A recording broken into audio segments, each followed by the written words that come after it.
జై బలో భారత్ మాతా కీ జై బలో భారత్ మాతా కీ నిన్నటి రోజున జూబ్లీహిల్స్ లో ఎన్నికల ప్రచారంలో గౌరవ ముఖ్యమంత్రి రేవంత్ రెడ్డి గారు మన దేశాన్ని కించపరిచే విధంగా, సైనికుల మనోభావాలు దెబ్బతినే విధంగా వారు చేసినటువంటి కామెంట్స్ ను బేషరతుగా వెనక్కి తీసుకొని భారతదేశ ప్రజలకు అలాగే సైన్యానికి కూడా క్షమాపణ చెప్పవలసిందిగా సిరిసిల్ల పట్టణ బీజేపీ తరఫున డిమాండ్ చేస్తున్నాం.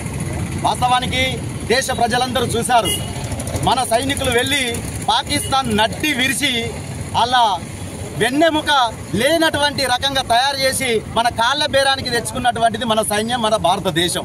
అది వారికి కనబడలేదో మరి అర్థమైతలేదో. మన దేశ ఔన్నత్యానికి సంబంధించింది, దేశ భద్రతకు సంబంధించింది ఇది. అలాంటి విషయాన్ని వారు హేళనగా రాజకీయ కోణంలో అలా మాట్లాడడం అనేది హేయమైన చర్య. వారికి సిగ్గుండాలే వాస్తవానికి. ఎందుకంటే మన దేశ గౌరవాన్ని, ప్రతిష్టను భంగపరిచేలాగా మాట్లాడారు. పాకిస్తాన్తో దండించుకోలేదు, మన సైనికులు వెళ్లి మళ్ళా నడ్డి విరిచిర్రు. అది అందరూ దేశ ప్రజలందరూ చూసిరు, ప్రపంచ దేశాలు కూడా చూసినాయి. ఇది వారికి కనబడతలేదా అని మేము ప్రశ్నిస్తున్నాం.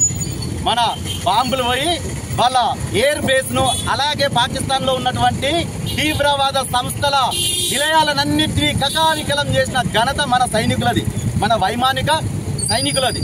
అది కనబడలేదా అని మేము ప్రశ్నిస్తున్నాం రేవంత్ రెడ్డి గారిని. అయ్యా, ఇలాంటి చులకబారు ఇంత చులకనైన మాటలు మాట్లాడద్దు.